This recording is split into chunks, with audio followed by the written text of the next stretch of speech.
El papel temblaba en mis manos mientras leía las palabras más crueles que había escuchado en mi vida.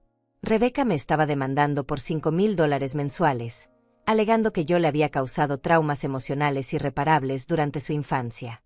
Mi propia hija quería que le pagara por haberla criado. El cartero se había ido hace apenas 5 minutos, pero yo seguía de pie en el umbral de mi casa, con esa notificación judicial aplastando mi pecho como una piedra. Las letras se difuminaban porque mis ojos se habían llenado de lágrimas que no quería derramar. 40 años de sacrificios, de noches sin dormir, de trabajar doble turno para darle todo lo que necesitaba, y ahora esto. La ironía era tan cruel que casi me daba risa. La mujer que había dejado sus propios sueños para construir los de su hija ahora, tenía que defenderse en un tribunal por haber sido madre. Soy Irene Martínez, tengo 69 años, y durante las últimas 2 décadas he vivido sola en esta casa de 3 habitaciones que compré con tanto esfuerzo cuando Rebeca tenía 20 años. Pensé que sería mi refugio para la vejez, el lugar donde mis nietos vendrían a visitarme los domingos. Pero los nietos nunca llegaron, y Rebeca apenas me visitaba una vez al mes, siempre con prisa, siempre con excusas. Me había acostumbrado a la soledad, pero nunca imaginé que se convertiría en mi única compañía después de esta traición. La casa se sentía más vacía que nunca. El reloj de la cocina marcaba las 3 de la tarde, y el silencio era tan profundo que podía escuchar el zumbido del refrigerador viejo que se negaba a cambiar. Las paredes amarillas que había pintado con tanto cariño ahora parecían testigos mudos de mi dolor. Mis vecinos, don Marco y doña Miriam, seguramente estarían viendo su telenovela de las tardes. Ellos no sabían que la mujer que saludaban cada mañana cuando regaba las plantas acababa de recibir la traición más grande de su vida. Para ellos, yo seguía siendo la viuda tranquila que vivía en la casa de la esquina, la que siempre tenía una sonrisa amable y preguntaba por sus nietos. Cerré la puerta con cuidado y caminé hacia la sala. Mis piernas se sentían pesadas, como si cada paso me hundiera más en una realidad que no quería aceptar. Los muebles que había comprado de segunda mano y restaurado con mis propias manos ahora parecían reprocharme algo. Me senté en el sofá donde había consolado a Rebeca cuando lloraba por sus pesadillas de niña, donde le había leído cuentos antes de dormir, donde habíamos visto juntas sus películas favoritas los sábados por la mañana. Este mismo sofá había sido testigo de tantos momentos hermosos que ahora se sentían como mentiras. La notificación seguía en mis manos. Leí cada palabra otra vez, esperando que fuera un error, una broma cruel, cualquier cosa menos la verdad. Demanda por daños emocionales y psicológicos causados por negligencia parental y métodos de crianza traumáticos. Mi corazón latía tan fuerte que sentía que se me iba a salir del pecho. Las palabras estaban escritas en un lenguaje legal frío, pero cada una era como una bofetada a mi historia como madre. Negligencia parental. Métodos traumáticos. Como si amar a una hija con todo el corazón fuera un crimen. Rebeca había contratado a un abogado. Había pagado dinero para que alguien escribiera esas mentiras sobre mí. Había planificado esto, había pensado en cada detalle, había decidido destruir a la única persona que la había amado incondicionalmente. Y lo peor de todo era que yo ni siquiera sabía por qué. Durante estos últimos meses, había notado que algo estaba cambiando en ella, pero nunca imaginé que estuviera preparando esto. Sus preguntas sobre mi forma de criarla, sus comentarios sobre la terapia que había empezado, sus indirectas sobre el dinero que había gastado en su educación. Todo había sido una preparación para este momento. Los recuerdos empezaron a llegar como olas.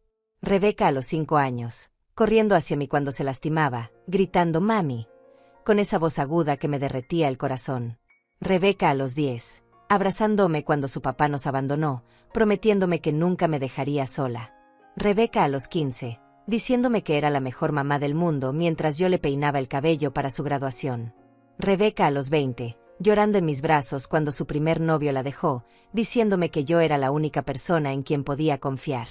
Rebeca a los 30, prometiéndome que nunca me abandonaría, que siempre estaría ahí para cuidarme cuando fuera vieja. Pero los últimos años habían sido diferentes. Sus visitas se volvieron mecánicas, frías, como si viniera por obligación. Sus abrazos duraban apenas unos segundos, y sus ojos evitaban los míos. Sus conversaciones giraban siempre alrededor de dinero, de sus problemas económicos, de lo difícil que era mantener su nivel de vida en la ciudad. Y yo, como siempre, trataba de ayudarla dentro de mis posibilidades. Le daba dinero de mi pensión, Le compraba ropa cuando podía, le pagaba las cenas cuando salíamos juntas. Pensé que era lo que cualquier madre haría por su hija. Ahora entendía por qué había estado tan distante. Ahora entendía por qué me hacía preguntas extrañas sobre mi infancia, sobre cómo la había criado, sobre los castigos que le daba cuando se portaba mal. Me preguntaba si recordaba haberle gritado alguna vez, si la había castigado injustamente, si había sido muy estricta con sus estudios. Yo respondía con honestidad, contándole que había hecho lo mejor que pude con los recursos que tenía. Pero cada respuesta que daba parecía alimentar algo oscuro en ella. Estaba recolectando información. Estaba preparando su ataque contra mí. El teléfono sonó y mi corazón se detuvo. Era ella. Su nombre aparecía en la pantalla de mi teléfono viejo, y por un momento consideré no contestar. Pero necesitaba escuchar su voz. Necesitaba entender cómo la niña que había cargado en mis brazos se había convertido en esta extraña que quería destruirme. Necesitaba saber si quedaba algo de la hija que había criado con tanto amor, o si esa persona ya no existía. Contesté con la voz quebrada. Rebeca. Hubo un silencio largo del otro lado. Podía escuchar su respiración, podía imaginarla en su apartamento elegante, probablemente sintiendo una mezcla de culpa y determinación. Mamá, dijo finalmente, y su voz sonaba diferente, más dura, más calculada. Supongo que ya recibiste los papeles. Sí, los recibí, le respondí, tratando de mantener mi voz firme aunque el mundo se me estuviera desmoronando. Rebeca, ¿cómo pudiste hacerme esto? Hubo otro silencio, y cuando finalmente habló, sus palabras me atravesaron como fragmentos de hielo. Mamá, necesito que entiendas que esto no es personal. Es solo que tengo que cuidar mi salud mental, y mi terapeuta dice que tengo derecho a ser compensada por los traumas que me causaste. Colgué el teléfono sin decir nada más. Mis manos temblaban tanto que apenas podía sostener el aparato. Traumas que le causé. Esas palabras se repetían en mi cabeza como un eco doloroso. Me quedé sentada en el sofá, mirando las fotos que colgaban en la pared del salón. Rebeca sonriendo en su graduación de secundaria. Rebeca abrazándome en su cumpleaños número 25. Rebeca y yo en la playa, durante las únicas vacaciones que nos pudimos permitir cuando ella tenía 12 años. Cada imagen ahora se sentía como una mentira, como si hubiera estado viviendo en una ilusión durante todos estos años. Los recuerdos empezaron a llegar sin control. Rebeca había llegado a mi vida cuando yo tenía apenas 29 años, después de 3 años de matrimonio con Roberto. Él era un hombre bueno al principio, trabajador, que me prometió que seríamos una familia perfecta. Pero cuando Rebeca nació, algo cambió en él. Las noches de llanto, los pañales sucios, la responsabilidad de ser padre lo abrumaron. Empezó a llegar tarde del trabajo, a beber más de la cuenta, a encontrar excusas para no ayudarme con la bebé. Y yo, inexperta y exhausta, hacía todo lo que podía para mantener nuestra familia unida. Roberto nos abandonó cuando Rebeca tenía apenas 8 años. Una mañana simplemente no estaba. Había dejado una nota sobre la mesa de la cocina, diciendo que necesitaba encontrarse a sí mismo, que ser padre no era lo que había esperado. Rebeca lloró durante semanas, preguntándome dónde estaba su papá, por qué no regresaba. Y yo, que también estaba destrozada, tenía que ser fuerte por ella. Tenía que explicarle que a veces los adultos toman decisiones que lastiman a las personas que aman. Tenía que inventar cuentos para que no perdiera la fe en los hombres, para que no creciera pensando que era su culpa. Después de eso, todo se volvió más difícil. Tenía que trabajar doble turno en la fábrica textil para pagar la renta, la comida, la ropa de Rebeca. Llegaba a casa agotada, con los pies hinchados y las manos ásperas de tanto coser. Pero siempre encontraba energía para ayudarla con las tareas, para cocinarle su comida favorita, para escuchar sus historias del colegio.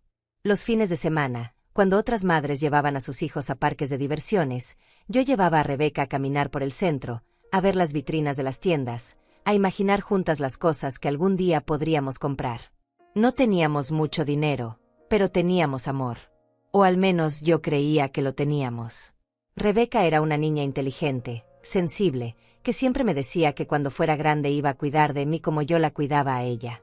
Me ayudaba con los quehaceres de la casa, me abrazaba cuando llegaba cansada del trabajo, me dibujaba tarjetas de cumpleaños hechas a mano. Era mi compañera, mi razón de vivir, la luz que iluminaba mis días más oscuros. Durante su adolescencia, las cosas se complicaron. Rebeca empezó a comparar nuestra vida con la de sus amigas, que tenían padres con mejores trabajos, casas más grandes, ropa de marca. Me reprochaba que no le pudiera comprar los zapatos que estaban de moda, que no tuviéramos carro, que viviéramos en el barrio más humilde del pueblo. Yo trataba de explicarle que hacía lo mejor que podía, que el dinero no lo era todo, que lo importante era que nos teníamos la una a la otra. Pero a los 15 años, esas palabras no significaban nada para ella. Hubo épocas en las que fue rebelde, en las que llegaba tarde a casa, en las que me respondía con gritos cuando le ponía límites. Y sí, reconozco que a veces le grité de vuelta. Reconozco que hubo noches en las que, después de trabajar 14 horas, no tenía paciencia para escuchar sus quejas sobre lo injusta que era la vida. Reconozco que no siempre fui la madre perfecta que hubiera querido ser. Pero nunca la lastimé intencionalmente. Nunca la maltraté. Nunca la abandoné como hizo su padre. Cuando cumplió 18 años, Rebeca me dijo que quería estudiar en la Universidad de la capital. Yo sabía que no podía costear esa educación, pero también sabía que era su sueño. Pedí prestado dinero, trabajé turnos extra, vendí las pocas joyas que tenía. Durante 4 años, me sacrifiqué para que ella pudiera tener la carrera que quería. Comía frijoles para que ella pudiera comer carne. Usaba la misma ropa durante años para que ella pudiera vestirse bien. Renuncié a cualquier posibilidad de rehacer mi vida amorosa para concentrarme en darle todo lo que necesitaba. Y ella lo sabía. Sabía que cada peso que gastaba en sus estudios salía de mi propia boca. Sabía que me levantaba a las 4 de la mañana para trabajar en la panadería antes de ir a la fábrica. Sabía que los fines de semana, cuando ella salía con sus amigos, yo me quedaba en casa remendando ropa o haciendo trabajos extras para ganar unos pesos más. Pero nunca se quejó. De hecho, siempre me agradecía. Me decía que era la mejor mamá del mundo, que algún día me iba a devolver todo lo que había hecho por ella. Cuando se graduó, lloré de felicidad. Mi hija era profesional, había logrado lo que yo nunca pude lograr. Tenía un título universitario, un futuro prometedor, oportunidades que yo jamás tuve. Pensé que finalmente mis sacrificios habían valido la pena. Pensé que ahora ella podría tener una vida mejor, y que quizás, cuando yo fuera vieja, ella podría cuidarme como yo la había cuidado a ella.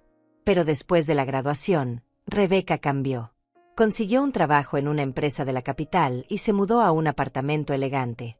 Sus visitas se volvieron menos frecuentes, sus llamadas más breves. Cuando venía a verme, siempre tenía prisa, siempre tenía algo más importante que hacer. Y yo, que había pasado décadas siendo el centro de su mundo, de repente me convertí en una obligación, en algo que había que soportar por educación. Los años pasaron, y la distancia entre nosotras se hizo más grande. Rebeca se casó y se divorció 2 veces. Tuvo varios trabajos, varios novios, varios sueños que abandonaba cuando se volvían difíciles.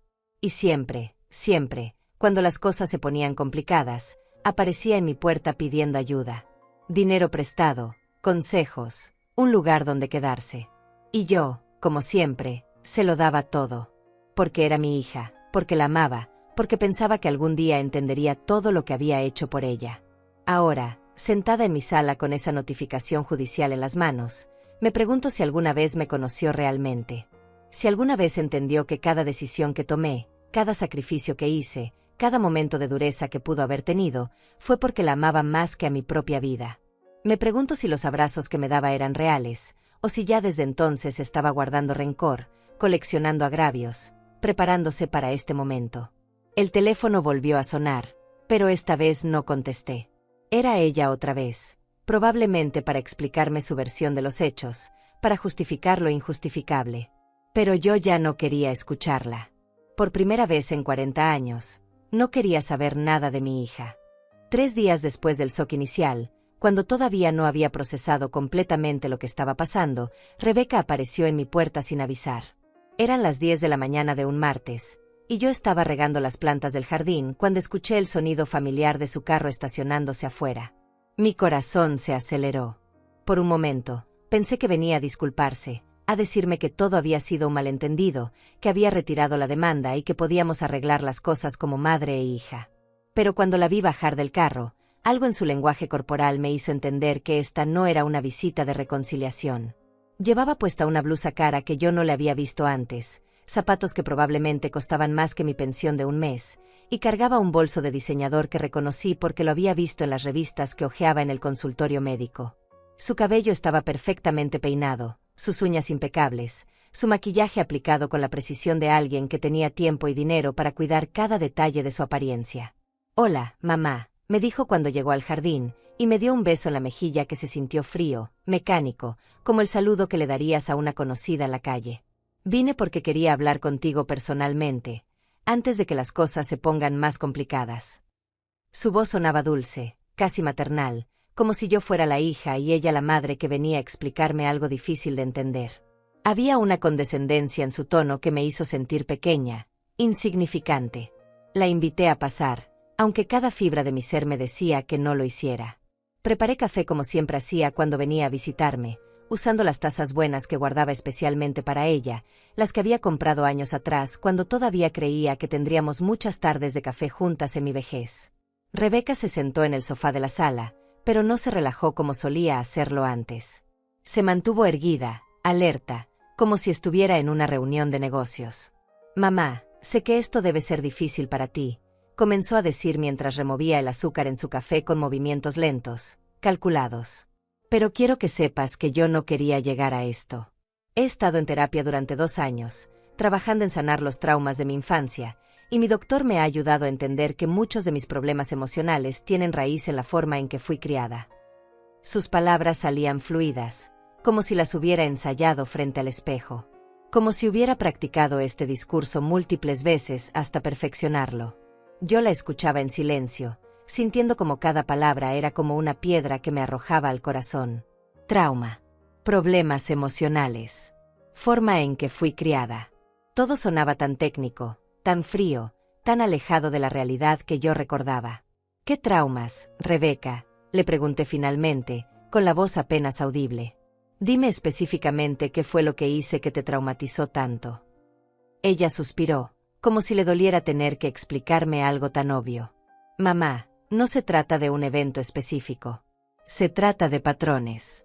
La negligencia emocional, la falta de validación, la presión constante para que fuera perfecta, el hecho de que siempre me hiciera sentir culpable por costar dinero». Cada acusación era como una bofetada. Negligencia emocional. Falta de validación. Presión para ser perfecta. Palabras que había aprendido en terapia y que ahora usaba como armas contra mí. «Rebeca, yo trabajé día y noche para darte todo lo que necesitabas», le dije, sintiendo como mi voz se quebraba. «Me sacrifiqué durante años para que pudieras estudiar, para que tuvieras oportunidades que yo nunca tuve. ¿Cómo puedes llamar a eso negligencia?». Pero ella meneó la cabeza con una sonrisa triste, como si yo fuera una niña que no entendía conceptos complicados. «Ese es precisamente el problema, mamá. Tú sacrificaste tanto que me hiciste sentir responsable de tu infelicidad. Cada vez que no tenías dinero, cada vez que estabas cansada, cada vez que no podías comprarte algo para ti, yo sentía que era mi culpa. Eso es manipulación emocional, aunque no lo hayas hecho conscientemente». La forma en que hablaba era desconcertante. Usaba términos psicológicos con la confianza de alguien que había estudiado el tema durante años, pero aplicándolos a una realidad distorsionada de nuestra historia. Mientras hablaba, empecé a notar cosas extrañas en su comportamiento. Sus ojos se movían constantemente por la sala, como si estuviera evaluando cada objeto, cada rincón. Cuando creía que yo no la estaba viendo, sacaba discretamente su teléfono y tomaba fotos. Del estado de los muebles, de las grietas en la pared, de la televisión vieja, del montón de medicamentos que tenía en la mesa de centro.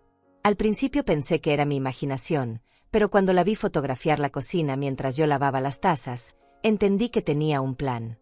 «¿Por qué me estás tomando fotos a la casa, Rebeca?», le pregunté directamente cuando regresé a la sala. Ella se sobresaltó un poco, pero rápidamente compuso su expresión. «No te estoy tomando fotos, mamá. Solo estaba revisando mis mensajes». Pero yo había visto claramente cómo dirigía la cámara hacia diferentes partes de la casa. Había visto cómo se aseguraba de capturar las áreas que se veían más deterioradas, más pobres, más tristes. «Mira, mamá», continuó, guardando el teléfono en su bolso, «yo no quiero lastimarte. De verdad. Pero mi terapeuta me ha explicado que para poder sanar completamente, necesito que reconozcas el daño que me hiciste y que asumas la responsabilidad financiera de mi tratamiento. No estoy pidiendo algo irrazonable. $5,000 mensuales es poco considerando el costo de la terapia especializada que necesito. La forma en que hablaba del dinero era casual, como si estuviera pidiendo que le prestara 5 pesos para el café. $5,000 mensuales, repetí, sintiendo como la habitación daba vueltas a mi alrededor. Rebeca, mi pensión son $300 al mes. ¿De dónde voy a sacar ese dinero? Ella se encogió de hombros, como si ese fuera mi problema, no el suyo. Podrías vender la casa, o pedir un préstamo, o buscar ayuda de otros familiares. Hay opciones, mamá. Solo tienes que estar dispuesta a hacer el esfuerzo. Sus palabras me helaron la sangre. Vender la casa por la que había trabajado durante 20 años, la única seguridad que tenía en mi vejez. La casa donde había criado a mi hija, donde guardaba todos mis recuerdos, donde había planeado vivir hasta el día de mi muerte. Para ella, era simplemente un activo que se podía liquidar para financiar su sanación. Rebeca, esta casa es todo lo que tengo, le supliqué. Es mi hogar. No puedo venderla. Pero ella ya se había puesto de pie, había recogido su bolso caro, y se dirigía hacia la puerta. Mamá, entiendo que esto es difícil, pero tienes que empezar a pensar en mi bienestar también. Durante años, todo giró alrededor de lo que tú querías, de lo que tú pensabas que era mejor. Ahora es mi turno de priorizar mi salud mental. Se detuvo en la puerta y me miró con una expresión que no pude descifrar. Era una mezcla de lástima, determinación y algo más oscuro que no quería reconocer. El proceso judicial va a continuar. Mamá, mi abogado dice que tenemos un caso muy sólido. Pero todavía estamos a tiempo de arreglarlo fuera de los tribunales. Piénsalo. Y se fue, dejándome de pie en el umbral de mi propia casa, sintiéndome como una extraña en mi propio hogar. Esa noche no pude dormir. Di vueltas en la cama, repasando cada palabra que había dicho, cada gesto que había hecho, cada foto que había tomado. Entendí que esa visita no había sido un intento de reconciliación. Había sido una misión de reconocimiento. Rebeca había venido a evaluar mis recursos, a documentar mi pobreza, a recolectar evidencia que pudiera usar en su contra mí en el tribunal. La hija que yo había criado con tanto amor se había convertido en una extraña que planeaba mi destrucción con la frialdad de un depredador. Y lo más doloroso de todo era que todavía, en algún rincón de mi corazón, esperaba que apareciera en mi puerta para decirme que todo había sido una pesadilla, que me amaba, que habíamos malentendido todo. Pero esa esperanza se desvanecía un poco más cada hora que pasaba. Los días siguientes fueron una tortura silenciosa. Cada vez que sonaba el teléfono, cada vez que escuchaba un carro detenerse frente a mi casa, mi corazón se aceleraba pensando que sería otro papel del juzgado, otra notificación, otra humillación legal que mi propia hija me había preparado. No podía comer, no podía dormir, no podía concentrarme en nada que no fuera esa sensación de estar cayendo en un abismo sin fondo. 5 días después de su visita, Rebeca me llamó otra vez. Esta vez su voz sonaba diferente, más suave, más parecida a la hija que yo recordaba. Mamá, he estado pensando mucho en nuestra conversación.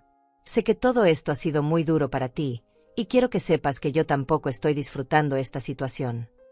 Había algo en su tono que me hizo pensar que quizás, finalmente, había recapacitado. Quizás había entendido lo cruel que estaba haciendo conmigo. He hablado con mi abogado, continuó, y él dice que podríamos llegar a un acuerdo que sea menos traumático para las dos. ¿Qué te parece si nos reunimos para hablar? Podríamos encontrarnos en algún lugar neutral, tranquilo, donde podamos hablar como madre e hija, sin presiones. La esperanza floreció en mi pecho como una planta que había estado esperando agua durante semanas. Tal vez mi hija seguía ahí, en algún lugar profundo de esa mujer que me había demandado. ¿Dónde quieres que nos veamos?, le pregunté, ya dispuesta a ir a cualquier lugar que ella eligiera. Hay un café nuevo en el centro, cerca de la oficina de mi abogado. Se llama Luna Nueva. Es tranquilo, tienen mesas privadas donde podemos hablar sin que nadie nos moleste. ¿Te parece bien mañana a las 2 de la tarde? Acepté inmediatamente. Cualquier oportunidad de arreglar las cosas con mi hija valía la pena, sin importar lo incómoda que pudiera sentirme. Esa noche me costó trabajo decidir qué ponerme. Quería verme bien, pero no tenía mucha ropa elegante.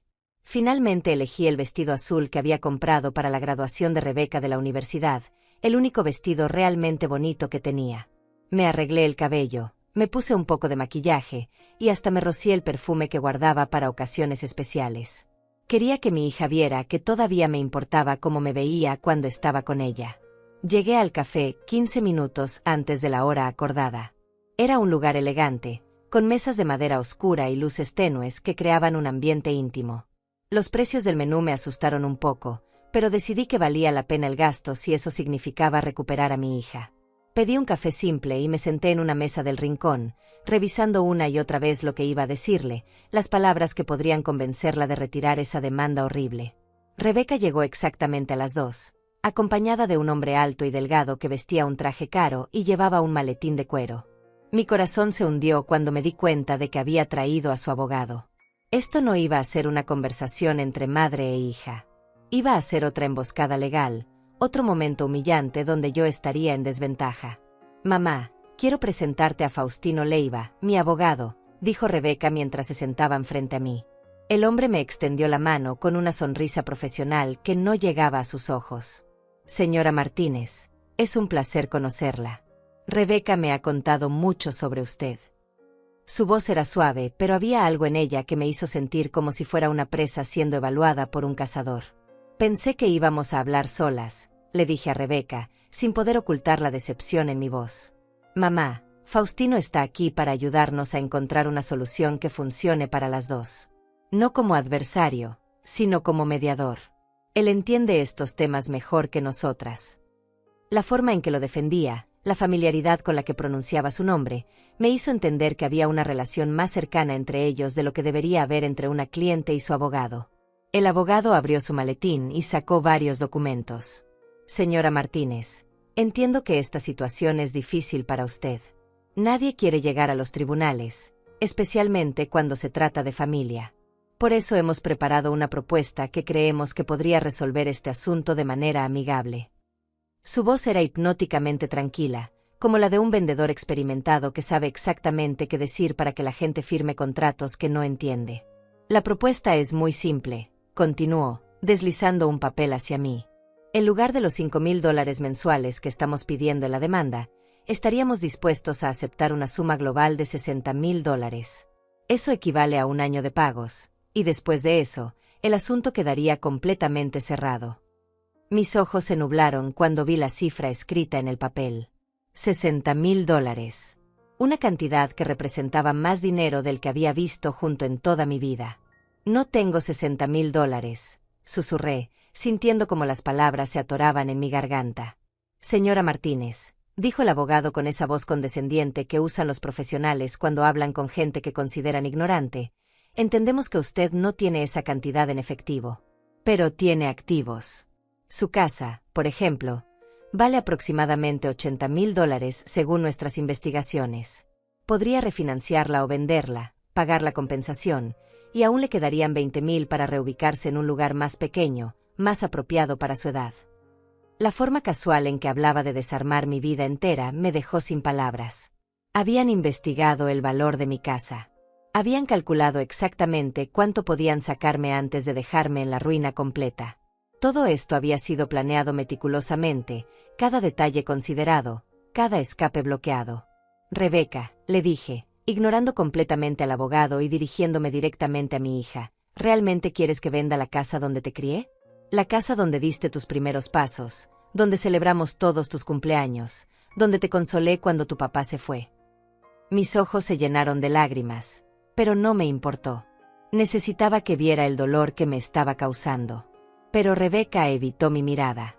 Se concentró en su café, removiendo el azúcar con movimientos nerviosos. «Mamá, no se trata de la casa. Se trata de justicia.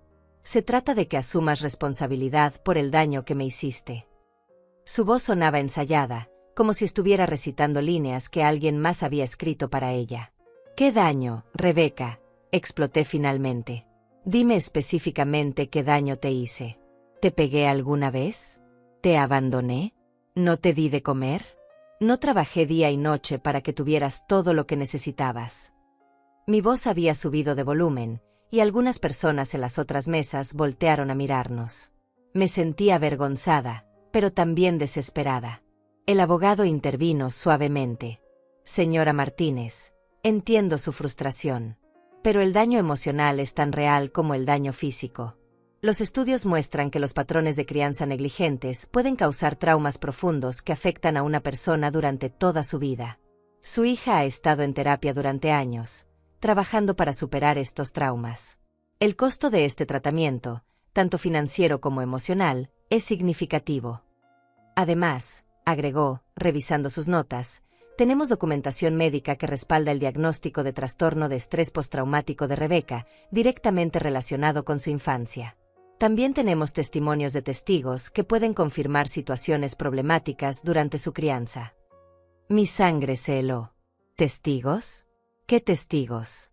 ¿Quién podría testificar en mi contra? ¿Qué situaciones problemáticas? No entiendo, balbuceé. ¿Qué testigos? ¿De qué están hablando? Rebeca finalmente me miró, y en sus ojos vi algo que nunca había visto antes. Era una frialdad calculada, una determinación que me asustó más que cualquier grito o amenaza. Mamá, hay gente que recuerda cosas. Vecinos que escucharon gritos, maestros que notaron mi comportamiento, amigos que vieron cómo me tratabas cuando pensabas que nadie estaba viendo. Cada palabra era como un martillo golpeando mi realidad. Estaban construyendo una versión alternativa de nuestra historia, una versión donde yo era la villana y ella la víctima inocente. Una versión donde cada momento difícil de su infancia se convertía en evidencia de mi crueldad, donde cada sacrificio que había hecho se interpretaba como negligencia. Señora Martínez, dijo el abogado, cerrando su maletín, le sugiero que considere nuestra oferta seriamente. Si este caso llega a juicio, las consecuencias podrían ser mucho peores. Los juicios son públicos, los medios podrían involucrarse, y el monto que podría verse obligada a pagar podría ser significativamente mayor que lo que estamos proponiendo ahora. Se levantaron para irse, dejándome sentada sola con ese papel que contenía la cifra que destruiría mi vida.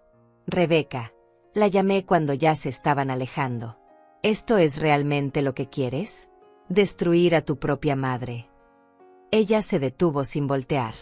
Lo que quiero, mamá, es sanar. Y para hacer eso, necesito que reconozcas lo que me hiciste y que pagues las consecuencias. Se fueron, y yo me quedé ahí sentada, rodeada del murmullo de otras conversaciones, del sonido de tazas y platos, de la vida normal de gente normal que no estaba siendo traicionada por sus propios hijos. El papel seguía frente a mí. $60,000. Mi casa. Mi única seguridad. Mi hogar. Por primera vez en mi vida, entendí lo que significaba estar verdaderamente sola. Pasé 3 días enteros sin poder levantarme de la cama después de esa reunión. El papel con la propuesta de $60,000 permanecía sobre mi mesa de noche como un recordatorio constante de la pesadilla en la que se había convertido mi vida. No comía, apenas bebía agua, y cuando el teléfono sonaba simplemente lo dejaba sonar. No tenía fuerzas para enfrentar más humillaciones, más amenazas, más manipulaciones de la hija que una vez había sido mi razón de vivir. El cuarto día, mientras estaba sentada en la cocina fingiendo desayunar, alguien tocó a mi puerta. Pensé que sería Rebeca otra vez, o quizás otro abogado con más papeles legales que firmar. Consideré no abrir, pero los golpes persistieron, suaves pero constantes, como si la persona del otro lado supiera que yo estaba dentro y no se iba a ir hasta que abriera. Cuando finalmente fui a la puerta, me sorprendió ver a un hombre que no reconocí inmediatamente. Era alto, de unos 55 años, con cabello canoso y ojos amables que me resultaban vagamente familiares. Vestía un traje sencillo pero bien cuidado, y llevaba un portafolio de cuero gastado que parecía haber visto muchos años de uso. ¿Señora Irene Martínez?, preguntó con una voz cálida que inmediatamente me tranquilizó. Sí, soy yo, respondí, manteniendo la puerta entreabierta. Discúlpeme por presentarme así, sin avisar. Mi nombre es Raúl Cortés, soy abogado. Vengo porque me enteré de la situación legal en la que se encuentra, y creo que puedo ayudarla. Mi primera reacción fue el pánico. Otro abogado, otra complicación, otra persona que venía a aprovecharse de mi desgracia. Pero algo en su expresión me hizo dudar. No necesito otro abogado, le dije, empezando a cerrar la puerta. Especialmente no puedo pagar uno. Él levantó la mano suavemente, sin intentar forzar la puerta. Señora Martínez, no vengo a cobrarle nada. Vengo porque tengo una deuda con usted. Una deuda que nunca pude pagar. Sus palabras me confundieron. No recordaba conocer a ningún abogado llamado Raúl Cortés. ¿Una deuda conmigo? Lo siento, pero creo que me confunde con otra persona. Él sonrió tristemente y se quitó los lentes, limpiándolos mientras hablaba. Hace 15 años, usted trabajaba en la panadería de don Valentín, en el turno de la madrugada. Yo era un estudiante de Derecho que acababa de perder a su madre y no tenía dinero ni para comer. Cada mañana, cuando pasaba camino a la universidad, usted me regalaba pan dulce y café caliente. La memoria llegó como un rayo. Un joven delgado, siempre con los mismos pantalones remendados y una camisa que lavaba todas las noches, que pasaba frente a la panadería a las 6 de la mañana. Tenía los ojos más tristes que había visto en mi vida, y algo en él me recordaba a Rebeca cuando era pequeña y tenía hambre. Raúl, susurré, finalmente reconociéndolo. Eras el muchachito que estudiaba en la biblioteca todo el día. Ese mismo, confirmó, y sus ojos se llenaron de lágrimas. Usted me salvó la vida, señora Martínez. Durante 6 meses, el desayuno que me daba fue la única comida caliente que tuve algunos días. Y cuando le pregunté cómo podía pagarle, usted me dijo que algún día, cuando fuera abogado, ayudara a alguien que lo necesitara sin cobrarle. Ese día llegó. La invité a pasar, y mientras preparaba café, los recuerdos regresaron con claridad. Raúl había sido un muchacho extraordinario, siempre educado, siempre agradecido, que estudiaba Derecho contra todas las probabilidades. Su madre había muerto de cáncer, y él se había quedado solo en el mundo, trabajando medio tiempo y estudiando con libros prestados. Yo veía en él la determinación que quería que Rebeca tuviera, la gratitud que esperaba que mi sacrificio generara en mi hija. Le voy a ser honesto, señora Martínez, dijo Raúl cuando nos sentamos en la sala. La demanda que su hija ha presentado contra usted es una de las cosas más crueles que he visto en mis 15 años de ejercer la ley. Y no es solo mi opinión. Varios colegas míos han comentado sobre el caso porque es tan inusual, tan sin precedentes, que ha llamado la atención en los círculos legales. ¿Ya es conocido el caso?, pregunté, sintiendo una nueva ola de humillación. Lamentablemente, sí. Los casos de hijos demandando a padres por traumas emocionales son raros, y cuando involucran cantidades tan grandes de dinero, tienden a generar comentarios. Pero eso también puede ser una ventaja para nosotros. Abrió su portafolio y sacó una carpeta gruesa llena de documentos. He estado investigando a Faustino Leiva, el abogado de su hija, y he descubierto algunas cosas muy interesantes. Su voz se había vuelto más seria, más profesional. Primero, este no es el primer caso de este tipo que maneja. En los últimos 3 años, ha representado a 5 personas diferentes en demandas similares contra sus padres. En todos los casos, los padres eran personas mayores con propiedades pero sin muchos recursos líquidos. Mi sangre se heló. Está diciendo que esto es un patrón. Raúl asintió gravemente. Es más que un patrón, señora Martínez. Es un esquema. Leiva se especializa en convencer a adultos jóvenes con problemas económicos de que demanden a sus padres por traumas emocionales. Él les proporciona a los terapeutas que harán los diagnósticos necesarios, les enseña qué decir, qué evidencia recolectar, y luego se queda con un porcentaje muy alto de cualquier acuerdo que logren. Pero, ¿cómo puede hacer eso? Es legal. La pregunta salió de mi boca con desesperación. Técnicamente, sí es legal. Pero está en una zona gris éticamente muy peligrosa. Y aquí es donde la situación se pone más interesante. Raúl sacó más papeles de su carpeta. He estado investigando la relación entre su hija y Leiva, y he descubierto que ellos se conocieron en un bar hace 8 meses. Tengo fotografías, testimonios de testigos, incluso mensajes de texto. Mensajes de texto. Mi voz era apenas un susurro. Su hija y Leiva han estado teniendo una relación romántica, señora Martínez. Y según mis fuentes, fue él quien le sugirió la idea de demandarla. De hecho, la convenció de ir a terapia con un psicólogo específico, un hombre llamado Dr. Marco Ríos, que resulta ser socio de Leiva en varios negocios. El mundo empezó a girar a mi alrededor. Todo había sido una mentira. Todo había sido planeado. Rebeca no necesitaba terapia por traumas reales, continuó Raúl. Necesitaba dinero para mantener el estilo de vida que Leiva le había mostrado. Y él le enseñó cómo conseguirlo usando las leyes de responsabilidad parental. Es un negocio, señora Martínez. Un negocio cruel y despiadado, pero un negocio al fin. Pero, ¿por qué yo? ¿Por qué mi hija haría esto? Las lágrimas corrían por mis mejillas sin control. Porque usted tiene activos. Porque vive sola. Porque no tiene recursos para defenderse adecuadamente. Y porque, según mis investigaciones, Leiva le prometió a Rebeca que podían obtener una suma considerable sin mucho riesgo. Le dijo que los jueces siempre simpatizan con los hijos que claman haber sido maltratados. Raúl me mostró fotografías de Rebeca y Leiva juntos en restaurantes caros, en viajes de fin de semana, en situaciones que claramente mostraban una relación íntima. Estas fotos fueron tomadas durante los últimos 6 meses, mientras ella supuestamente estaba sufriendo por los traumas que usted le causó.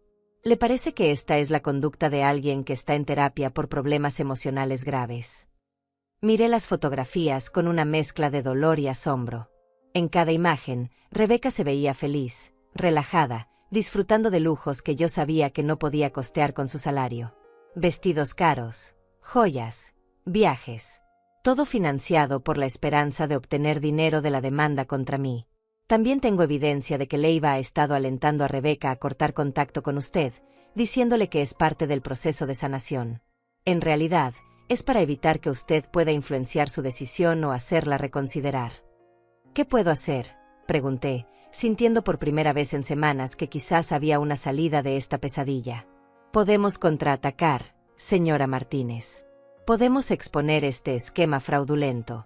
Podemos demostrar que su hija está siendo manipulada por un hombre que se aprovecha de personas vulnerables para su beneficio económico. Y podemos asegurar que no solo pierda la demanda, sino que enfrente consecuencias legales por presentar una demanda frívola. Pero necesito que usted esté dispuesta a luchar, continuó Raúl, mirándome directamente a los ojos. Necesito que esté dispuesta a exponer la verdad, sin importar lo dolorosa que sea. Porque cuando terminemos, su hija va a saber que usted descubrió sus mentiras. Y Leiva va a saber que ya no puede aprovecharse de madres mayores como usted. Por primera vez en semanas, sentí algo parecido a la esperanza. ¿Realmente cree que podemos ganar? Raúl sonrió, y en esa sonrisa vi al joven estudiante que solía agradecerme el pan con lágrimas en los ojos. Señora Martínez, no solo vamos a ganar. Vamos a asegurar que esto nunca le pase a otra madre como usted. Los siguientes días fueron los más intensos de mi vida. Raúl había convertido mi mesa de comedor en una especie de centro de operaciones, con documentos, fotografías y evidencias esparcidas por toda la superficie. Por primera vez en semanas, me sentía útil, con un propósito. Ya no era solo una víctima esperando a que mi propia hija me destruyera. Ahora era una mujer con una misión: exponer la verdad y proteger a otras madres de pasar por lo mismo que yo había vivido. Señora Martínez, me dijo Raúl la segunda mañana de trabajo, necesito que me cuente todo lo que recuerde sobre las visitas recientes de Rebeca. Cada detalle, cada pregunta extraña que le haya hecho, cada comportamiento inusual que haya notado. Todo podría ser relevante. Me senté con una libreta y empecé a escribir, recordando cada momento, cada conversación, cada gesto sospechoso de los últimos meses. Recordé cómo Rebeca había empezado a preguntarme sobre mi infancia, sobre las dificultades económicas que habíamos pasado, sobre los momentos en que había tenido que ser estricta con ella. En ese momento pensé que era curiosidad natural, pero ahora entendía que estaba recolectando munición para usarla en mi contra. ¿Recuerda si alguna vez grabó sus conversaciones?, me preguntó Raúl. Con el teléfono, quiero decir. La vio usar el teléfono de manera extraña mientras hablaban. La pregunta me hizo recordar algo que había pasado por alto. Sí, le dije, sintiendo como los recuerdos se aclaraban. Hace como 3 meses, estaba visitándome y le estaba contando sobre la época después de que su papá nos abandonó. ¿Cómo fueron esos primeros años? Lo difícil que fue todo. Ella tenía su teléfono en la mesa, y yo pensé que estaba distraída revisando mensajes. Pero ahora que lo pienso, Nunca tocó la pantalla. El teléfono estaba ahí, simplemente. Estaba grabando, confirmó Raúl con satisfacción. Probablemente tiene horas de grabaciones donde usted habla sobre los momentos difíciles de la infancia de ella. Grabaciones que después fueron editadas o interpretadas fuera de contexto para crear la narrativa de trauma. La manipulación era más profunda de lo que había imaginado. Mi propia honestidad, mi disposición a reflexionar sobre mis errores como madre, había sido usada como arma contra mí. Ahora necesitamos reunir nuestra propia evidencia, continuó Raúl. Tengo investigadores privados que están documentando la relación entre Rebeca y Leiva, pero necesitamos testimonios de personas que la conocieron durante su infancia. Gente que pueda hablar sobre qué tipo de madre era usted realmente. La idea me ponía nerviosa. No me gustaba la idea de involucrar a otras personas en este drama familiar.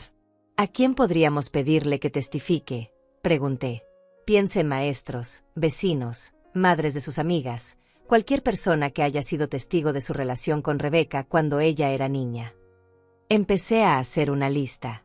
Doña Miriam, mi vecina de al lado, que había visto crecer a Rebeca. La señora Evelyn, que había sido maestra de Rebeca en 3er grado. Teodora, la mamá de la mejor amiga de Rebeca en la secundaria. También necesito que busque cualquier carta, tarjeta o mensaje que Rebeca le haya enviado a lo largo de los años, dijo Raúl. Especialmente cosas recientes donde exprese cariño o gratitud hacia usted. Eso contradecirá su afirmación de que siempre se sintió traumatizada por su crianza. Fui a mi dormitorio y saqué la caja donde guardaba todas las cartas y tarjetas que Rebeca me había dado durante los años. Había docenas de ellas. Tarjetas del Día de la Madre donde me decía que era la mejor mamá del mundo. Cartas desde la universidad agradeciéndome por todos mis sacrificios. Mensajes de texto de cumpleaños y navidades donde me expresaba su amor. Esto es oro, dijo Raúl cuando vio todo el material. Especialmente esta tarjeta de hace 2 años. Era una tarjeta del Día de la Madre donde Rebeca había escrito: «Mamá, gracias por darme todo, incluso cuando no tenías nada para ti. Eres mi heroína y mi inspiración». 2 años, repetí, sintiendo una mezcla de tristeza e indignación. Hace apenas 2 años me escribía esto, y ahora dice que soy la causa de todos sus traumas. Raúl fotografió cada carta, cada tarjeta, cada mensaje.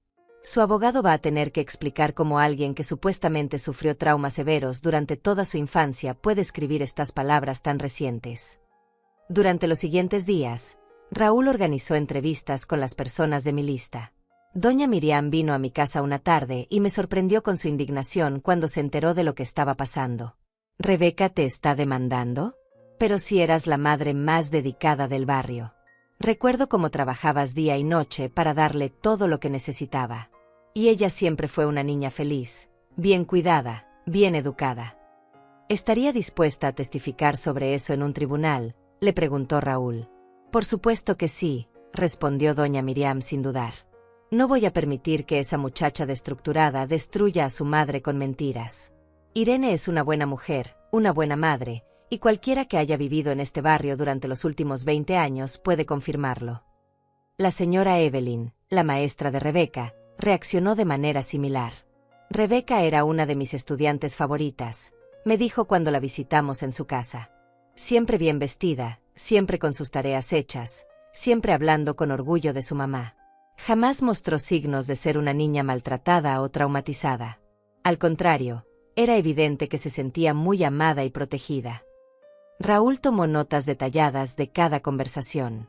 Pero la entrevista más impactante fue con Teodora, la mamá de la mejor amiga de Rebeca en la secundaria. «Rebeca prácticamente vivía en mi casa durante esos años», nos contó. «Y siempre hablaba de lo mucho que admiraba a su mamá. Decía que cuando fuera grande quería ser tan fuerte y trabajadora como Irene. Incluso me pidió consejos sobre cómo sorprender a su mamá en su cumpleaños porque quería demostrarle lo agradecida que estaba». «¿Alguna vez mencionó sentirse maltratada o traumatizada?», preguntó Raúl. «Nunca», respondió Teodora enfáticamente. «Si acaso, a veces se quejaba de que su mamá trabajaba tanto que no pasaban suficiente tiempo juntas. Pero siempre lo decía con orgullo, como presumiendo de lo trabajadora que era su mamá, no como una queja». Mientras recopilábamos todos estos testimonios, Raúl también me enseñó sobre el proceso legal que vendría. Cuando lleguemos al tribunal, va a ser importante que usted mantenga la calma, sin importar lo que Rebeca o su abogado digan sobre usted. Van a tratar de provocarla, de hacerla ver emocional o inestable. No les dé esa satisfacción. Practicamos diferentes escenarios, diferentes preguntas que podrían hacerme. También es importante que entienda, me dijo una tarde mientras organizábamos los documentos, que esto va a cambiar para siempre su relación con Rebeca. Cuando expongamos la verdad sobre su relación con Leiva, cuando demostremos que esta demanda es fraudulenta, ella va a saber que usted descubrió todo. Es posible que nunca la perdone por haberla desenmascarado. Sus palabras me dolieron, pero también me dieron fortaleza. Raúl, le dije, la hija que yo crié no habría hecho esto. La mujer que me está demandando es una extraña que está siendo manipulada por un hombre sin escrúpulos. Si exponerla es lo que necesito hacer para detener esto, entonces lo haré. No solo por mí, sino por todas las madres que podrían ser las próximas víctimas de este esquema. Esa noche, por primera vez en semanas, pude dormir profundamente. Ya no me sentía como una víctima indefensa. Me sentía como una mujer que estaba tomando control de su vida, que estaba luchando por la verdad, que estaba protegiendo no solo su propio futuro, sino el de otras madres en situaciones similares. Mañana comenzaría la batalla real, pero ya no la enfrentaría sola y desarmada. Tenía la verdad de mi lado, tenía evidencia sólida, y tenía un abogado que creía en la justicia tanto como yo. Era hora de demostrarle al mundo qué tipo de madre había sido realmente, y qué tipo de esquema cruel habían montado contra mí. El día del juicio llegó más rápido de lo que esperaba. Me desperté antes del amanecer, con el estómago revuelto por los nervios, pero también con una determinación que no había sentido en meses. Me puse el mismo vestido azul que había usado para reunirme con Rebeca en el café, pero esta vez no era por nostalgia. Era porque quería que ella recordara a la madre que había criado con amor mientras escuchaba cómo su plan se desmoronaba pieza por pieza. Raúl llegó a las 7 de la mañana para repasar los puntos clave de nuestra estrategia. Recuerde, señora Martínez, el juez Valentín Arellano tiene reputación de ser muy astuto. No se deja engañar fácilmente, y tiene poca paciencia para las demandas frívolas. Eso juega a nuestro favor. Sus palabras me tranquilizaron un poco, pero sabía que las siguientes horas serían las más difíciles de mi vida. Llegamos al tribunal a las 9 en punto. El edificio era imponente, con columnas altas y pasillos que hacían eco con cada paso. Nunca había estado en un lugar así, y me sentí pequeña e intimidada. Pero cuando vi a Rebeca esperando en el pasillo con Faustino Leiva, toda mi ansiedad se transformó en una determinación fría. Ella llevaba un traje conservador y su cabello recogido, tratando de proyectar la imagen de una hija dolida y vulnerable. Pero yo podía ver la tensión en sus hombros, la forma en que evitaba mirarme directamente. «Buenos días, señora Martínez», dijo Leiva con esa sonrisa falsa que ya conocía bien. «Espero que haya reconsiderado nuestra oferta. Todavía estamos dispuestos a resolver esto fuera del tribunal». Raúl se interpuso antes de que yo pudiera responder. «Mi cliente está completamente preparada para proceder con el juicio, señor Leiva. De hecho, estamos ansiosos por presentar nuestra evidencia». Cuando entramos a la sala del tribunal, me sorprendió ver cuánta gente había venido a presenciar el caso. Reconocí a algunos periodistas locales, varios abogados que aparentemente habían venido por curiosidad profesional, y en las primeras filas, a doña Miriam, la señora Evelyn y Teodora, quienes habían venido a apoyarme. Su presencia me dio fuerzas. El juez Arellano era un hombre de unos 60 años, con cabello completamente blanco y una expresión seria pero justa. Cuando se sentó en su estrado, el silencio en la sala se volvió absoluto. «Este es un caso inusual», comenzó a decir, «donde una hija demanda a su madre por daños emocionales supuestamente causados durante su crianza.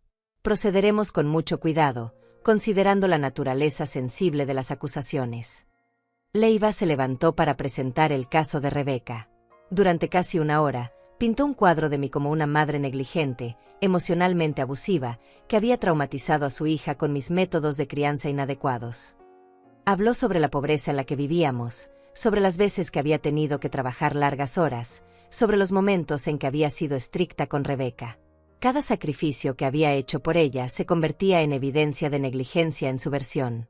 «Mi cliente», dijo Leiva, Ha sufrido años de trauma emocional debido a la crianza deficiente que recibió.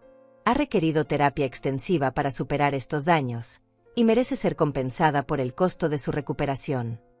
Presentó informes del Dr. Marco Ríos, documentos que supuestamente probaban el trastorno de estrés postraumático de Rebeca, y grabaciones de nuestras conversaciones donde yo hablaba sobre los momentos difíciles de su infancia. Cuando llegó el turno de Rebeca de testificar, me dolió escuchar cómo distorsionaba cada recuerdo. La vez que la regañé por llegar tarde se convirtió en abuso verbal constante. Los tiempos cuando no podía comprarle ropa de marca se convirtieron en negligencia emocional que me hizo sentir inferior a mis compañeros. Los momentos cuando tenía que trabajar turnos dobles se convirtieron en abandono que me causó ansiedad de separación. Pero entonces llegó el momento que habíamos estado esperando. Raúl se levantó para su contrainterrogatorio, y su primera pregunta cambió completamente la atmósfera de la sala. Señorita Martínez, ¿podría decirnos cuándo conoció a Faustino Leiva? Rebeca se puso pálida inmediatamente. Yo, él es mi abogado, balbuceó. Esa no fue mi pregunta, insistió Raúl. Le pregunté cuándo lo conoció. ¿Fue antes o después de decidir demandar a su madre? El silencio de Rebeca fue ensordecedor. Lo conocí hace algunos meses, murmuró finalmente. En un bar llamado El Dorado, el 15 de marzo de este año, preguntó Raúl con precisión quirúrgica. Cuando usted todavía no había considerado demandar a su madre. Leiva se levantó de un salto. Protesto. Esta línea de interrogatorio es irrelevante. Pero el juez Arellano lo miró con curiosidad. Denegado. Quiero escuchar hacia dónde va esto. Raúl sonrió y sacó una carpeta de su mesa. Señorita Martínez, ¿está usted en una relación romántica con el señor Leiva? La pregunta cayó como una bomba. Rebeca miró desesperadamente a Leiva, quien había perdido toda su compostura profesional. Eso no tiene nada que ver con, empezó a decir, pero Raúl la interrumpió mostrando las fotografías que habíamos recopilado. Son estas fotografías de usted y el señor Leiva en situaciones románticas durante los últimos 6 meses. El tribunal estalló en murmullos. El juez pidió silencio y examinó las fotografías que Raúl le entregó. En ellas se veía claramente a Rebeca y Leiva abrazándose, besándose, en restaurantes caros y viajes de fin de semana. Señorita Martínez, dijo el juez con voz grave, es cierto que está románticamente involucrada con su abogado. Rebeca finalmente se derrumbó. Sí, susurró, pero eso no cambia el hecho de que mi madre me traumatizó. Pero Raúl no había terminado. Fue idea del señor Leiva que demandara a su madre. El silencio de Rebeca fue su respuesta. Le prometió él que podrían obtener una suma considerable de dinero si presentaban esta demanda. Protesto, gritó Leiva otra vez, pero ahora su voz sonaba desesperada. El juez Arellano lo miró con una expresión que podría haber derretido hielo. Señor Leiva, ¿está usted en una relación personal con su cliente? Leiva intentó mantener su compostura, pero era demasiado tarde. El daño estaba hecho. Raúl entonces presentó nuestra evidencia. Las cartas de amor que Rebeca me había escrito durante años, incluyendo la del Día de la Madre de hace apenas 2 años. Los testimonios de los vecinos y maestros que hablaban sobre qué tipo de madre había sido yo realmente. La evidencia de que Leiva había manejado casos similares anteriormente, siempre con el mismo patrón de manipulación. Señor juez, dijo Raúl en su argumento final, este no es un caso de trauma emocional genuino. Es un caso de manipulación y fraude. Un abogado sin escrúpulos convenció a una mujer vulnerable de que demandara a su madre anciana para obtener dinero fácil, aprovechándose de las leyes diseñadas para proteger a víctimas reales de abuso. Cuando el juez pidió un receso, pude ver pánico en los ojos de Rebeca. Se acercó a mí durante el descanso, con lágrimas corriendo por sus mejillas. Mamá, yo no quería que llegara tan lejos. Faustino me dijo que sería fácil, que solo tendríamos que llegar a un acuerdo y nadie saldría lastimado. Rebeca, le dije con una calma que me sorprendió a mí misma, tú elegiste creerle a un extraño en lugar de recordar el amor que siempre compartimos. Elegiste el dinero sobre la familia. Esas fueron tus decisiones, no las de él. Ella intentó tomar mi mano, pero yo la retiré. Ahora tienes que vivir con las consecuencias. Cuando regresamos a la sala, El juez Arellano tenía una expresión que no presagiaba nada bueno para Rebeca y Leiva. Era hora de escuchar la decisión que cambiaría nuestras vidas para siempre. Cuando el juez Arellano regresó a la sala después del receso, el silencio era tan profundo que se podía escuchar el tic-tac del reloj de pared. Rebeca estaba visiblemente nerviosa, retorciéndose las manos y evitando mirar en mi dirección. Leiva había perdido completamente esa arrogancia profesional que había mostrado durante semanas, y ahora sudaba profusamente mientras organizaba y reorganizaba sus papeles sin ningún propósito aparente. He revisado cuidadosamente toda la evidencia presentada en este caso, comenzó a decir el juez con voz grave y autoritaria. Y debo confesar que en mis 30 años como juez, raramente he visto una situación tan perturbadora como la que se ha revelado hoy aquí. Sus palabras resonaron en la sala como martillazos, y pude sentir cómo la tensión se intensificaba con cada palabra. Señorita Martínez, dijo el juez, dirigiéndose directamente a Rebeca, antes de pronunciar mi decisión, tengo algunas preguntas que me gustaría que respondiera bajo juramento. Rebeca asintió débilmente, claramente aterrorizada por lo que vendría.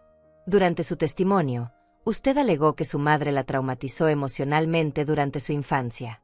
Pero hemos visto evidencia de cartas escritas por usted donde expresa gratitud y amor hacia su madre, algunas tan recientes como hace 2 años. ¿Cómo explica esta contradicción? Rebeca tartamudeó, buscando palabras que no llegaban. Bueno, a veces las víctimas de trauma desarrollan, vínculos complejos con sus abusadores. Era obvio que estaba recitando algo que Leiva le había enseñado a decir, pero sonaba hueco, falso, incluso para ella misma. El juez la observó con una expresión que mezclaba incredulidad y disgusto. Ya veo, dijo el juez secamente. Y dígame, ¿cuándo exactamente se dio cuenta de que había sido traumatizada por su madre? ¿Fue antes o después de conocer al señor Leiva? La pregunta golpeó como un rayo. Rebeca miró desesperadamente hacia Leiva, pero él estaba hundiéndose en su silla, claramente deseando estar en cualquier otro lugar. Fue cuando empecé terapia, murmuró Rebeca. ¿Con el doctor Marco Ríos?, preguntó el juez, consultando sus notas. El mismo doctor Ríos que resulta ser socio comercial del señor Leiva en varios emprendimientos. El color desapareció completamente del rostro de Rebeca. Era evidente que no sabía que habíamos descubierto esa conexión. El juez entonces se dirigió a Leiva con una mirada que podría haber incinerado papel. Señor Leiva, ¿tiene usted alguna explicación para esta red de conflictos de interés? Una relación romántica con su cliente, un socio comercial que proporciona diagnósticos convenientes, y un patrón documentado de casos similares. Leiva se levantó temblorosamente, claramente improvisando una defensa desesperada. Su señoría, mi relación personal con la señorita Martínez no afecta la validez de sus reclamos legítimos, comenzó a decir, pero el juez lo interrumpió con un gesto cortante. Señor Leiva, ¿realmente espera que este tribunal crea que es una coincidencia que usted haya iniciado una relación romántica con una mujer que casualmente tenía una madre con propiedades valiosas y luego la convenció de demandar a esa madre? La sala estaba completamente en silencio. Hasta los periodistas habían dejado de escribir para observar el desarrollo de este drama. Pude ver cómo algunos de ellos ya estaban enviando mensajes por sus teléfonos, probablemente alertando a sus editores sobre la historia que se estaba desarrollando. Además, continuó el juez, ahora claramente indignado, he solicitado los registros del Colegio de Abogados sobre sus casos anteriores, señor Leiva. En los últimos 3 años, usted ha representado a 5 personas diferentes en demandas contra sus padres ancianos por supuestos traumas emocionales. En cada caso, los padres tenían propiedades significativas pero recursos líquidos limitados. ¿Cómo explica este patrón? Leiva estaba completamente acorralado. Su señoría, yo simplemente represento a clientes que buscan justicia por los daños que han sufrido. Pero su voz carecía de cualquier convicción. Sonaba como un hombre que sabía que había sido atrapado en una mentira elaborada. Señor Leiva, dijo el juez con voz de hielo, no solo voy a desestimar completamente esta demanda, sino que voy a referir este caso a la Fiscalía para investigación por posible fraude legal y al Colegio de Abogados para revisión disciplinaria. Su licencia para ejercer la abogacía estará bajo revisión inmediata. Las palabras del juez cayeron como una sentencia de muerte sobre Leiva, quien se desplomó visiblemente en su silla. En cuanto a usted, señorita Martínez, continuó el juez, ahora dirigiéndose a Rebeca, lo que ha hecho aquí hoy no solo es legalmente reprensible, sino moralmente abominable. Ha intentado destruir financiera y emocionalmente a la mujer que la crió, la alimentó, trabajó día y noche para darle oportunidades en la vida, todo por dinero fácil y bajo la influencia de un hombre que claramente la manipuló. Rebeca había comenzado a llorar, pero ya no eran lágrimas de actuación. Eran lágrimas de vergüenza real, de alguien que finalmente entendía la magnitud de lo que había hecho. «Mamá», susurró, volteando hacia mí. «Lo siento mucho. No sabía qué». Pero el juez no había terminado. «No solo voy a desestimar esta demanda con prejuicio, lo que significa que no puede ser presentada nuevamente, sino que voy a ordenar que usted pague todos los costos legales incurridos por su madre en su defensa. Además, voy a ordenar una investigación sobre la posibilidad de presentar cargos por presentación de demanda frívola y perjurio». El martillo del juez resonó en la sala como un trueno. «Caso desestimado. Señora Irene Martínez, usted es libre de cualquier obligación hacia su hija en relación a esta demanda. Y permítame añadir, señora, que después de escuchar toda la evidencia, es claro que usted fue una madre ejemplar que hizo sacrificios extraordinarios por su hija. Lo que ella ha intentado hacerle hoy es una traición imperdonable a ese amor y dedicación». La sala estalló en murmullos y el sonido de periodistas haciendo llamadas telefónicas. Doña Miriam y las otras testigos que habían venido a apoyarme se acercaron para abrazarme, todas hablando al mismo tiempo sobre lo orgullosas que estaban de que la verdad hubiera salido a la luz. Pero mi atención estaba fija en Rebeca, quien permanecía sentada en su lugar, llorando en silencio mientras Leiva recogía apresuradamente sus papeles y prácticamente huía de la sala. Varios periodistas lo siguieron, gritando preguntas sobre su práctica legal y sus otros casos similares. Raúl me puso una mano en el hombro. «Señora Martínez, ganamos. No solo ganamos, sino que nos aseguramos de que Leiva no pueda hacer esto a ninguna otra familia». Pero mientras observaba a mi hija destruida en su asiento, me di cuenta de que aunque habíamos ganado la batalla legal, había perdido algo mucho más valioso. «Rebeca», la llamé suavemente. Ella levantó la mirada, con los ojos rojos e hinchados. «Mamá, ¿puedes perdonarme algún día?». Su voz era pequeña, quebrada, como la de la niña que solía consolarse en mis brazos.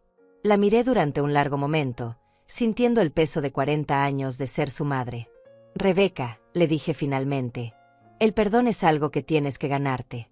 Y eso va a tomar mucho más que lágrimas y disculpas». Me levanté y salí del tribunal con Raúl y mis amigas, sintiendo por primera vez en meses que podía respirar completamente. Afuera, los periodistas me rodearon con preguntas, pero yo simplemente sonreí y dije, la verdad siempre sale a la luz. Siempre. Esa noche, los noticieros locales abrieron con la historia del abogado que manipulaba a adultos jóvenes para demandar a sus padres ancianos, y la madre valiente que expuso el esquema. Pero para mí, la verdadera victoria no estaba en los titulares. Estaba en saber que ninguna otra madre tendría que pasar por lo que yo había vivido. 6 meses después del juicio, mientras riego las flores que planté en mi jardín la semana pasada, puedo decir que finalmente entiendo lo que significa vivir en paz. El escándalo del caso había tenido repercusiones que nunca imaginé. Faustino Leiva perdió su licencia para ejercer la abogacía y enfrenta cargos criminales por fraude. 3 de sus víctimas anteriores presentaron demandas contra él después de ver la cobertura mediática de nuestro caso. El doctor Marco Ríos también está bajo investigación por proporcionar diagnósticos falsos.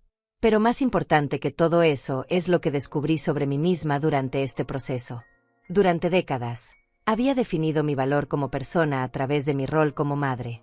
Cuando Rebeca me traicionó, sentí que mi vida entera había sido un fracaso. Pero ahora entiendo que yo soy mucho más que solo la madre de Rebeca. Soy Irene Martínez, una mujer de 69 años que trabajó duro toda su vida, que se sacrificó por amor, que enfrentó la traición con dignidad y que tuvo el valor de luchar por la verdad. La casa se siente diferente ahora. Ya no es solo el lugar donde espero que alguien venga a visitarme. Es mi santuario, mi refugio, el espacio que construí con mis propias manos y mis propios sueños. He redecorado la sala, he plantado un jardín de rosas en el patio trasero, y he convertido el cuarto de Rebeca en un pequeño estudio donde escribo. Sí, escribo. A los 69 años, he descubierto que tengo cosas que decir. Raúl viene a visitarme cada domingo con su esposa y sus 2 hijos pequeños. Se han convertido en la familia que elegí, no la que me tocó por sangre. Los niños me llaman abuela Irene, y cuando veo sus caritas iluminarse cuando les cuento cuentos, recuerdo por qué me enamoré de la maternidad en primer lugar. La diferencia es que ahora sé que el amor real fluye en ambas direcciones. Rebeca intentó contactarme varias veces después del juicio. Llamadas telefónicas que no contesté, cartas que leí pero no respondí, visitas que observé desde mi ventana pero a las que no abrí la puerta. No porque esté llena de odio, sino porque finalmente entendí que el perdón no significa permitir que alguien te lastique repetidamente. Significa liberarte del poder que esa persona tiene sobre tu felicidad. Hace 3 semanas, sin embargo, algo cambió. Rebeca apareció en mi puerta, pero esta vez no llegó en su carro elegante ni vestida con ropa cara. Caminó desde la parada del autobús, vestida con jeans simples y una camiseta, cargando una mochila pequeña. Había perdido peso, se veía cansada, pero también había algo diferente en sus ojos. Algo que no veía desde que era niña. «Mamá», me dijo cuando abrí la puerta, «no vengo a pedirte perdón. Vengo a pedirte que me permitas ganármelo». Le dije que podía sentarse en el porche, pero que no estaba lista para invitarla a entrar. «Entiendo», respondió, y se sentó en los escalones como solía hacer cuando era adolescente y necesitaba hablar conmigo. «Perdí mi trabajo después del juicio», me contó. La empresa donde trabajaba no quería estar asociada con el escándalo. Perdí mi apartamento porque no podía pagar la renta sin ayuda de Faustino. Perdí a mis amigos porque se dieron cuenta de qué tipo de persona me había convertido. Hizo una pausa, mirando sus manos. Pero lo que más lamento no es haber perdido esas cosas. Es haber perdido el respeto por mí misma. Le pregunté dónde estaba viviendo. En un albergue para mujeres en el centro. Estoy trabajando medio tiempo en una cafetería y asistiendo a terapia real, no la farsa que tenía con el Dr. Ríos. Mi nueva terapeuta me está ayudando a entender cómo pude hacer algo tan horrible a la persona que más me amaba en el mundo. Sus palabras sonaban sinceras, pero yo había aprendido a ser cautelosa. Rebeca, le dije, durante 40 años, mi mundo giró alrededor de hacerte feliz. Y mira dónde me llevó eso. No voy a volver a cometer ese error. Ella asintió, y pude ver lágrimas en sus ojos. No te estoy pidiendo que hagas eso, mamá. Te estoy pidiendo que me dejes demostrar que la hija que criaste todavía existe, enterrada debajo de todas las decisiones terribles que tomé. Me dijo que había empezado a hacer trabajo voluntario en un hogar para ancianos los fines de semana. Hay una señora ahí, doña Carmen, que me recuerda a ti. Sus hijos nunca la visitan, y cuando estoy con ella, me doy cuenta de lo afortunada que fui de tener una madre que se preocupaba tanto por mí. Me doy cuenta de todo lo que destruí por codicia y estupidez. No le prometí nada esa tarde, pero tampoco le cerré la puerta completamente. Le dije que si realmente quería ganarse mi perdón, tendría que demostrar con acciones, no con palabras, que había cambiado. Y eso va a tomar años, Rebeca. Años de comportamiento consistente. No semanas ni meses. Desde entonces, viene cada domingo por 1 hora. Se sienta en el porche y me cuenta sobre su semana, sobre el trabajo en el hogar de ancianos, sobre lo que está aprendiendo en terapia. No me pide dinero, no me pide favores, no trata de manipularme emocionalmente. Simplemente viene y habla, como si estuviera reconstruyendo lentamente la conexión que destruyó. La semana pasada me trajo algo que me sorprendió, una carta que había escrito para doña Carmen en el hogar de ancianos, contándole sobre mí. En la carta, Rebeca describía a una madre que trabajaba incansablemente por su hija, que se sacrificaba sin quejarse, que daba amor incondicional incluso cuando no era correspondido. Era la primera vez en años que Rebeca hablaba de mí con admiración real, no manipulada. ¿Por qué me muestras esto?, le pregunté. Porque quiero que sepas que finalmente entiendo quién eres realmente, me respondió. Y quiero que sepas que estoy tratando de convertirme en alguien digna de ser tu hija otra vez. No sé si algún día podré perdonarla completamente. No sé si nuestra relación podrá repararse del todo. Pero sí sé que ya no vivo mi vida esperando a que ella me valide o me ame. Vivo mi vida siendo la mujer fuerte e independiente que siempre fui, incluso cuando estaba tan ocupada cuidando a otros que no me daba cuenta. Tengo nuevas amigas en mi clase de baile los martes, un club de lectura los jueves, y un proyecto de jardinería comunitaria que me llena de propósito. A los 69 años, finalmente estoy viviendo para mí misma, y es liberador de una manera que nunca imaginé. Esta mañana, mientras escribía en mi diario, me di cuenta de algo importante. El mayor regalo que me dio esta experiencia horrible no fue ganar el caso o exponer a Faustino Leiva. Fue descubrir que puedo ser feliz sin la aprobación de nadie más. Que mi valor como persona no depende de que también cumplí mi rol como madre, sino de la integridad, fuerza y dignidad con las que he vivido mi vida. El sol está bajando ahora, y puede escuchar a los niños de Raúl jugando en el patio trasero donde vendrán a cenar en una hora. Mañana es domingo, y Rebeca probablemente vendrá para su visita semanal. Tal vez algún día la invite a entrar. Tal vez algún día podamos ser una familia otra vez. Pero si eso no sucede, estoy en paz con esa posibilidad también. Porque finalmente entiendo que la verdadera libertad no viene de ser amada por otros. Viene de amarte y respetarte a ti misma lo suficiente como para no permitir que nadie, ni siquiera tu propia hija, destruya la vida que has construido con tanto esfuerzo. Y esa, queridos amigos que han escuchado mi historia, es la lección más valiosa que he aprendido en mis 69 años de vida. Si ustedes están pasando por algo similar, si sienten que alguien está aprovechándose de su amor y generosidad, recuerden, ustedes valen más que el maltrato que están recibiendo. Tienen derecho a vivir con dignidad y respeto. Y nunca es demasiado tarde para comenzar a valorarse a ustedes mismos. Gracias por acompañarme en este viaje. Sus comentarios y apoyos significan mucho para mí. Por favor, comparten esta historia si conocen a alguien que pueda necesitar escucharla. Y recuerden, la verdad siempre, siempre sale a la luz.